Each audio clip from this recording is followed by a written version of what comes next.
बच्चों जो हमारा टॉपिक चल रहा है समांतर माध्य ज्ञात करना, वर्गीकृत श्रेणी में हम समांतर माध्य ज्ञात करने हमने पद विचलन विधि से अभी ये 3 सवाल जो 2 सवाल निकाले थे। अब आगे जो हमारा सवाल है वो चौथा सवाल है, वही हमारा 17.4 का चौथा सवाल में दे रखा है। इसमें वर्ग दे रखा है 0 से 10, 10 से 20, 20 से 30, 30 से 40, 40 से 50। जब वर्ग दे रखा है सबसे पहले हम क्या ज्ञात करेंगे, ये फ्रीक्वेंसी दे रखी है यहाँ पर दे रखी है, लेकिन हम जब हल कर रहे हैं तो सबसे पहले मध्यमान ज्ञात करेंगे, x ज्ञात करेंगे। 0 से 10 का मध्यमान जो x होगा वो कितना होगा, 5 होगा। कितना कितना का अंतर है, 10 भी 10 का अंतर है तो 15, 25, 35 और 45। वही 40 प्लस 50 जोड़े 2 का भाग है कितना आएगा, 45। ये आ गया हमारा x और ये हमारी फ्रीक्वेंसी। अब सवाल में इसमें कह रहा है कि कल्पित माध्य 25 मानकर निम्न बंटन का माध्य ज्ञात कीजिए। इसमें कह दिया, बाउंड कर दिया है कि कल्पित माध्य आपने कितना मानना होगा, 25 मानना होगा और तब इसका माध्य ज्ञात करना है। यदि वो ये ऐसे बाउंड नहीं करता, प्रतिबंधित नहीं करता है कि आप, तो आप कोई सा भी मान सकते हो। जब उसने कह दिया कि नहीं 25 मान कर आपने ज्ञात करना है तो 25 मान के ज्ञात करेंगे। तो ये हमारा x होगा, तो यहां पर लिखेंगे कल्पित माध्य, क्या लिखेंगे, जो दे रखा है कल्पित माध्य a बराबर कितना है, 25। अब हमने माना लिखने की कोई जरूरत नहीं क्योंकि उसमें दे रखा, कह रहा है कि 25 मान के करो। अब ज्ञात करेंगे हम d बराबर क्या होता है हमारा x माइनस a। x को दे रखा हमने 25 मान लिया। अब हमने क्या ज्ञात करना है, d, क्योंकि कल्पित माध्य 25 मानकर करना, तो हमें कल्पित माध्य से ज्ञात करना है सवाल को, है ना। तो कल्पित माध्य d बराबर x माइनस a घटाएंगे। x माइनस a कितना है, 25। तो प्रत्येक x माइनस 25 घटाते चलेंगे। 5 माइनस का 25 घटाए, माइनस संख्या बढ़ी 25 और प्लस की छोटी संख्या है 5, तो कितना बचेगा, माइनस का क्या बचेगा, 20। 15 माइनस 25 गया तो माइनस का कितना बचेगा, 10। 25 माइनस 25 गया क्या बचेगा, 0। 35 माइनस 25 गया तो प्लस का क्या बचेगा, 10। 45 माइनस 25 गया प्लस का क्या बचेगा, 20। ये आ गया हमारा d। क्या आ गया भाई, d आ गया।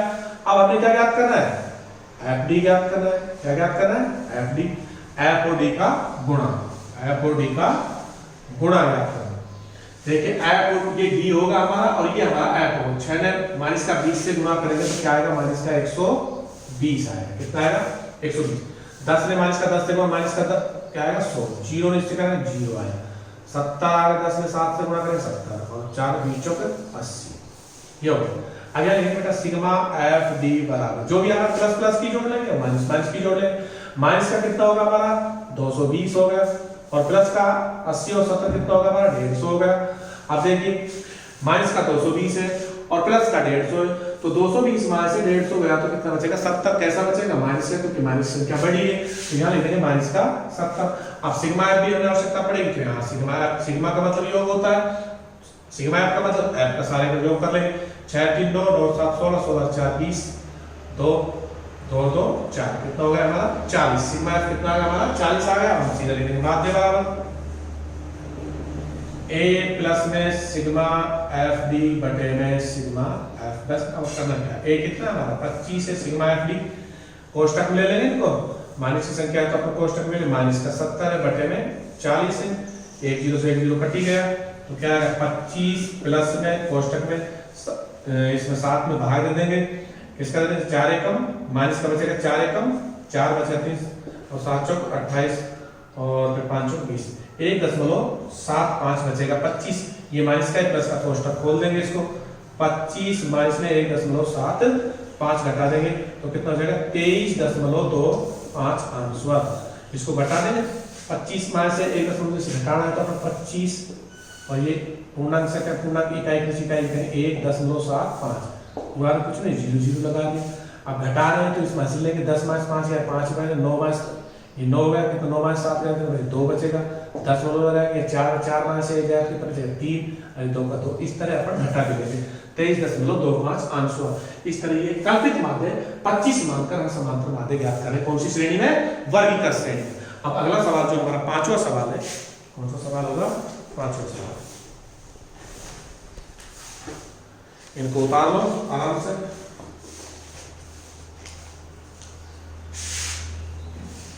तो क्या आराम से उठा सकते हो।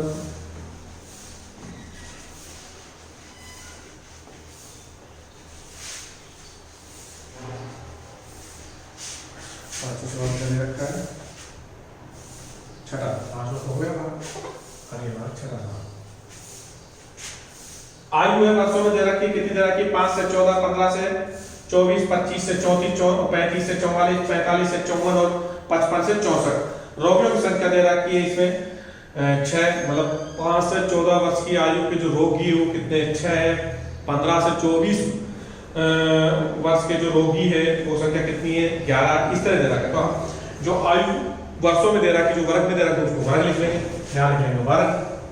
ये हमारी आयु है, क्या है ये, आयु है, आराम से लिख लेंगे इसमें क्या। उसके बाद जैसे दिख रखा है इसमें 5 से 14, 5 से 14, फिर लिख रखा है इसमें 15 से 24, फिर 25 से 34, फिर 35 से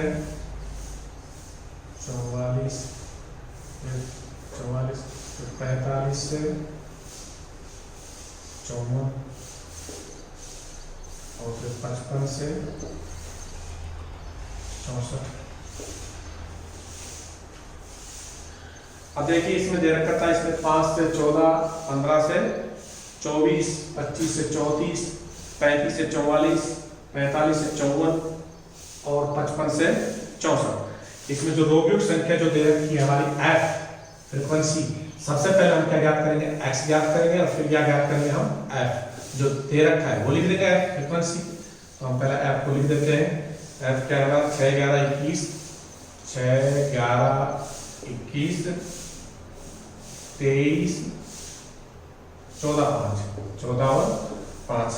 कह रहा है कि इसमें निम्नलिखित सारणी में एक शहर में एक विशेष वर्ष में एक रोग से पीड़ित रोगियों का आयु मंडन दिया गया है। प्रति रोगी औसत आयु वर्षों में ज्ञात कीजिए। तो हमने आयु औसत समांतर माध्य ज्ञात करना है। सबसे पहले हमने वर्ग लिख लिया है। देखिए 5 से 14, 15 से 24, ये जो वर्ग अंतराल है ये सतत श्रेणी में नहीं है, क्योंकि सतत जो होती है वो हमारे पहले बताया था कि पहले वर्ग की उच्च सीमा और दूसरे वर्ग की निम्न सीमा बराबर होनी चाहिए। तो समांतर माध्य में हमने कहा नहीं है, सतत में तो कोई बात नहीं, उसमें हम आराम से समांतर माध्य ज्ञात कर लेंगे। लेकिन माध्यक में जब इस तरह की जो वर्ग दे रखा है तो हमने वो क्या बनाना पड़ेगा, सतत बनाना पड़ेगा। क्या बनाना पड़ेगा, सतत। सतत बनाने के लिए क्या करेंगे हम, उसमें 0.50 मतलब उच्च में उसमें जोड़ देंगे और पहले वर्ग के उच्च में जोड़ देंगे और दूसरे वर्ग के निम्न में घटा देंगे। तो इस तरह हम क्या हो सतत बना लेंगे। क्या बना लेंगे, सतत। तो उसमें पहले वर्ग की उच्च सीमा और दूसरे वर्ग की निम्न सीमा बराबर आ जाएगी। तो इसमें कोई बात नहीं, समांतर माध्य। तो हम क्या ज्ञात करेंगे बेटा, इसका x मध्यमान ज्ञात करेंगे। क्या ज्ञात करेंगे, मध्यमान। देखिए वो है अपना वही 14, 10, 24, 10 का अंतर है, 5, 10, 15, 25, 10 का है। तो हमारा h है वो तो हमारा क्या हो जाएगा, वही 10 का हो जाएगा। 14, 5, 19 में हम क्या करें, 2 का भाग देंगे। क्या आएगा, 2 का। तो कितना जाएगा हमारा 9.5। ये हमारा x आ गया पहला वर्ग का मध्यमान। अब 10 का अंतर है वही जोड़ चल जाएगा, 19.5 सीधा 5 ही लिखो, फिर 29.5, फिर 39.5, फिर 49.5, फिर क्या हो जाएगा 59.5। इस तरह हमने क्या ज्ञात कर लिया, अपने x ज्ञात कर लेंगे, हमारा f होगा। अब देखिए इसको हम चाहे प्रत्यक्ष विधि से ज्ञात करें, क्योंकि f और हमारा वर्ग से कोई लेना देना है, हमारा f और x से लेना देना है। चाहे हम प्रत्यक्ष विधि से ज्ञात करें, प्रत्यक्ष विधि का जो हमारा सूत्र है वो क्या है, माध्य बराबर सिग्मा fx बटे में सिग्मा f है। कल्पित माध्य से ज्ञात करा तो कल्पित माध्य क्या होगा, a प्लस में सिग्मा f d बटे में सिग्मा f। तो हमें d ज्ञात करना होगा। पद विचलन विधि से ज्ञात करना है तो हमारा सूत्र क्या होता है, a प्लस में सिग्मा f बटे में सिग्मा f गुणा में h। तो हमने इसमें क्या ज्ञात करना पड़ेगा, u ज्ञात करना पड़ेगा। तो हम पद विचलन विधि से, क्योंकि हमने कल्पित माध्य विधि से बहुत सवाल हल कर लिए, तो हम उसको पद विचलन विधि से ज्ञात करते हैं, पद विचलन विधि। तो हम यहां लिखेंगे माना कल्पित माध्य a बराबर, देखिए इसमें हमने कल्पित माध्य मानना होगा। क्या मानना होगा, कल्पित माध्य a आपकी मन की मर्जी कोई सी संख्या मान सकते हो। तो अपन 39.5 मान ले, चाहे 29.5 मान, तो 39.5 मान लेते हैं, 39.5। h बराबर दे रखा, देखिए h वर्ग अंतराल है, 5 से 14, 15 से 24, इनमें कितना ऐसे देख लो, 14, 10, 24, 10, 34, 10, 44, 5 और 10, 15, 15, 10, 25। तो h जो हमारा कितना आ गया, 10 आ गया। क्या आ गया, 10 आ गया। अब हमने जो ज्ञात करना है वो क्या ज्ञात करना है, u ज्ञात करना है। u u ज्ञात करें। u बराबर सूत्र क्या होता है हमारा, यहाँ लिख भी सकते हैं u बराबर x माइनस से a घटाना, तो बटे में क्या आता है h आता है, क्या आता है h आता है। तो u बराबर हम ज्ञात करेंगे तो क्या आएगा हमारा x माइनस में a कितना माना है हमने 39.5 और बटे में h कितना है हमारा 10। अब इनको हम सरल करते चले जाएंगे, प्रत्येक वर्ग का हम क्या ज्ञात करते चले जाएंगे, d ज्ञात करते चले जाएंगे। अब देखिए 5 से 14 का d ज्ञात करेंगे तो x कितना है 9.5 माइनस से 39.5 घटाएंगे तो कितना बचेगा बेटा, माइनस का 30 बचेगा। माइनस का 30 में 10 को भाग देंगे तो u आएगा वो हमारा कितना आएगा 3 आएगा। 19.5 में से 39.5 है, देखिए 19.5 माइनस 39.5 घटाएंगे बटे में क्या लेंगे 10। ऐसे अपन सरल करने की बात हुई तो हमें कितना बचेगा, माइनस का 20 बचेगा। कितना बचेगा, माइनस का 20 में 10 को भाग देंगे क्या बचेगा, माइनस का 2। तो यहाँ जो इसका जो 15-24 का जो हमारा आएगा माइनस का कितना आएगा 2, माइनस का कितना था हमारा 3। अब 29.5 माइनस 39.5 में कितना बचेगा, माइनस का 10 बचेगा। माइनस का 10 में 10 को भाग देंगे माइनस कितना आएगा 1। 39.5 माइनस 39.5 गया, ये x की जगह रखेंगे 39.5 माइनस 39.5 गया तो क्या बचेगा 0 में 10 का भाग देंगे क्या आएगा 0 जाएगा। पर 49.5 माइनस 39.5 घटाएं कितना बचेगा 10 में 10 का भाग देंगे कितना आएगा 1। 59.5 माइनस 39.5 घटाएं कितना बचेगा 20 और 20 में जब हम 10 को भाग देंगे कितना आएगा 2। ये आएगा बेटा हमारा u। प्रत्येक वर्ग का क्या आएगा u, f दे रखी प्रत्येक वर्ग की फ्रीक्वेंसी। अब जो सूत्र है जो हमारा क्या है fu आता है, क्या आता है fu आता है। तो अब क्या ज्ञात करेंगे हम fu, f ने और fu ने गुणा कर देंगे, ये हमारा fu आ जाएगा। क्या आ जाएगा fu। f ने u ने 6 ने माइनस का 3 से गुणा करेंगे माइनस का कितना आएगा 18 आएगा। 11 ने माइनस का 2 से गुणा करेंगे माइनस का कितना आएगा 22 आएगा। 21 ने माइनस का 1 से गुणा करेंगे माइनस का क्या आएगा 21 आएगा। 0 ने 23 से गुणा करेंगे क्या आएगा 0 आएगा। 14 ने 1 से गुणा करेंगे कितना आएगा 14 आएगा। 5 ने 2 से गुणा करेंगे कितना आएगा 10 आएगा। अब देखिए हमारा सूत्र होता है माध्य बराबर a प्लस में सिग्मा f u बटे में सिग्मा f और गुणा में h। ये हमारा सूत्र है। तो हम सिग्मा f ज्ञात करेंगे, सिग्मा f का योग कर लेंगे। 6 1 7 1 8 3 11 11 4 15 5 20 80 5 2 1 3 2 5 2 7 1 8 कितना आ गया 80 आ गया। अब सिग्मा f u करेंगे, हम याद करेंगे क्या करेंगे सिग्मा f u बराबर में माइनस माइनस की जोड़ लेंगे प्लस प्लस की जोड़ लेंगे। 8 2 10 11 को 1 को 80 1 3 2 5 1 6 माइनस का 61 हो गया। ये 10 ये कितना होगा 24 हो गया। तो देखिए अब 61 में से 24 को घटा लो बेटा, आराम से घटा लो। 61 में से 24 को घटाओ, 11 माइनस से 4 गया कितना बचेगा 7 और 5 माइनस से 2 गया कितना 3। तो कैसा बचेगा माइनस का 37 बचेगा। कैसा बचेगा माइनस का 37। वैसे हमारे पास देखिए सिग्मा f आ गया 80 आ गया, सिग्मा f u आ गया माइनस 37 आ गया। a हमने मान रखा है 39.5, h हमारा कितना है 10 है। तो हम आराम से इनको मान रखें, इसका हल कर लेंगे। 39.5 प्लस में कोष्टक में माइनस का कितना है हमारा 37 बटे में सिग्मा f कितना है हमारा 80 और गुणा में 10 0 से 0 चला गया हमारा 39.5 प्लस में भाग लो 8 को 37 में 8 को भाग लो 8 चौक 32 बच गया 5 और दशमलव लगा दो 0 आ गया 8 6 48 बच गया कितना 2 8 2 16 यानी कि 4.62 के लगभग आ गया। अब इसको हम करें 39.5 कोष्टक में खोलेंगे माइनस का तो कैसे हो जाएगा माइनस का 4.62 बराबर में इसमें से तो 39.5 है इसमें से कितने घटा रहे 4.62 घटाएंगे 0 10 माइनस से 2 गया तो कितना बचेगा 8 ये 4 हो गया। 14 माइनस से 6 गया तो कितना बचेगा 8 दशमलव ये कितना बचेगा 8 माइनस 4 गया तो 34.8 आंसर। इस तरह हम इसका पद विचलन विधि से इन जो वर्ग अंतराल है जो वर्गीकृत श्रेणी इसका माध्य ज्ञात कर सकते हैं आराम से तसल्ली से। इसको उतारो तो कोई दिक्कत नहीं। उसके बाद हमारा जो चलेगा अगला सवाल है 7वां सवाल। कौन सा सवाल है 7वां। निम्नलिखित बारंबारता बंटन के माध्य ज्ञात कीजिए। निम्नलिखित बारंबारता बंटन के माध्य ज्ञात कीजिए।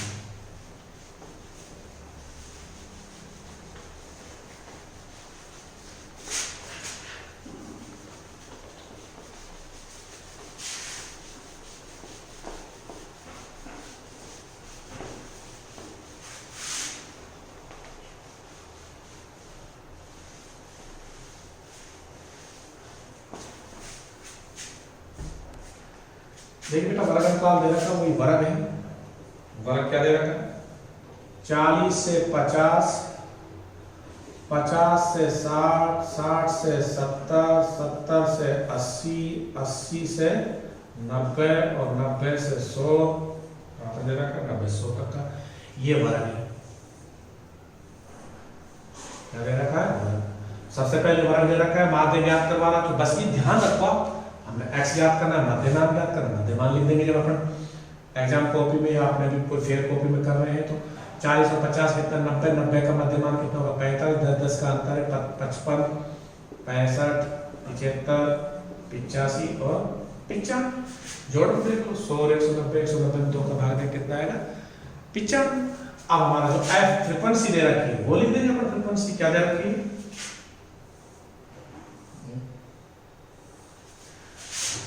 फ्रीक्वेंसी जो दे रखी है 10 25 28, 10 25 28, 12 10 और 15 ये दे रखा है फ्रीक्वेंसी। अपन ने किससे ज्ञात करना है? पद विचलन विधि से। वही हमारा माना कल्पित माध्य a बराबर x में से मान लो कोई सी संख्या मान लो 75 मान लेते। क्या मान लेते? 75, अपनी मर्जी कोई दिक्कत नहीं। अब हमारा जो d है वो d बराबर क्या होता है? x में से a घटाए। तो अब यहाँ हम सबसे पहले क्या करते हैं? d करेंगे। x में से a कितना है? 75। प्रत्येक का d ज्ञात कर लेंगे। 45 में से 75 घटाओ, माइनस का कितना बचेगा 30। बड़ी संख्या माइनस की है ना। 55 में से 75 घटाओ, माइनस का क्या बचेगा 20। 65 में से 75 घटाओ, माइनस का बचेगा कितना 10। 75 में 75 गया 0, 85 में 75 गया तो आप प्लस का 10 बचेगा क्योंकि बड़ी संख्या। प्लस के 95 में 75 गया तो कितना बचेगा 20। अब हमें क्या ज्ञात करना है? सॉरी अपन डी ज्ञात कर दिया ना। पद विचलन विधि से u ज्ञात करना था। u बराबर u बराबर h और ज्ञात करना है। h बराबर कितना हमारा 10। ये क्या हो जाएगा 10। ठीक है, तो ये यहाँ u लिखेंगे। u हमने कल्पित माध्य से निकाल दिया h। ठीक, तो u बराबर में अब यहाँ हमारा h है कितना का 10 का है। तो वही है 30 में 10 का भाग 3 आ जाएगा, 2 आ जाएगा, ये q आ गया। यानी कि d में 10 का भाग दे रहे हैं तो हमारा क्या आ गया u आ गया। अब हमें क्या ज्ञात करना है? f u ज्ञात करना है। क्या ज्ञात करना है? f u f में और u ने गुणा 10 में माइनस का 30 आ गया। 25 में माइनस का 2 उसका माइनस का 50 आ गया। 28 में माइनस का कितना का माइनस का 28 आ गया। 0 आ गया, 10 और 15 दूनी 30। ये हमारा माइनस की होगी, ये हमारे प्लस की होगी। सिग्मा एफ यू बराबर में जोड़ लो भाई कितना हो जाएगा 8, 5 2 7 3 10, 108 होगी। माइनस की होगी, प्लस का कितना हो गया 40 हो गया। ये हमारा यू। अब एफ यू माइनस का 8 में से 40 घटाओ कितना बचेगा भाई? माइनस का 68 बच जाएगा। कितना बच जाएगा? माइनस का 68। अब सिग्मा एफ पी हमें मालूम होना चाहिए। 5 2 7 15 15 5 20 2 2 4 4 1 5 2 7 7 2 9 1 10 कितना आ जाएगा 100 आ जाएगा। सिग्मा एफ हमारा 100 आ गया। अब माध्य ज्ञात करना है। माध्य बराबर में a प्लस में सिग्मा एफ यू बटे में सिग्मा एफ कोष्टक में लेंगे गुणा में h। अब मान रख देंगे, मान हमारे पास भी a कितना है हमारा 75 है। प्लस में सिग्मा एफ यू कितना है माइनस का 68 है बटे में 100 है और गुणा में 10। 1 0 से 1 0 कटेगा तो हम यहाँ लिख सकते हैं 75 प्लस में। अब भाग देंगे इसमें 1 छोड़कर माइनस का कितना जाएगा 6.8 आ जाएगा। 10 का भाग देंगे 68 में तो 1 छोड़कर 10 लग जाएगा, माइनस का 68 आएगा। 75 कोष्टक को खोलेंगे माइनस का 6.8 आएगा। अब 75 माइनस से अपन ऐसे घटा लेंगे 75.00 तो ये क्या है 6.80 तो कितना 0 2 बच गया। यहाँ 14 में 6 कितना बचेगा 8 68 तो हमारा जो आंसर आ जाएगा कितना आ जाएगा 68.0 आंसर। ये हमारा पद विचलन विधि से इसका जो वर्गीकृत श्रेणी का समांतर माध्य है। इस तरह हमारी 17.4 भी हमारी कंप्लीट हो गई है। अब जो हमने माध्य जो ज्ञात किया व्यक्तिगत श्रेणी में भी और अवर्गीकृत श्रेणी में भी और वर्गीकृत श्रेणी में। वर्गीकृत श्रेणी में हमने तीनों विधियों से आप लोगों को समांतर माध्य ज्ञात करना है, चाहे वर्गीकृत हो चाहे वो अवर्गीकृत हो। प्रत्यक्ष विधि से भी ज्ञात करना बता दिया है, कल्पित माध्य विधि से भी बता दिया और पद विचलन विधि से भी बता दिया है। आप लोगों को कोई सी भी विधि जो आप लोगों को अच्छी तरह से समझ में आ रही है उससे आप ज्ञात कर सकते हो। और यदि बाउंड कर देता है कि आप लोग इस विधि से ज्ञात करना है सवाल, तो आपने उसी विधि से ज्ञात करना है। अब आगे जो हमारा टॉपिक चलेगा वो चलेगा माध्यक। धन्यवाद।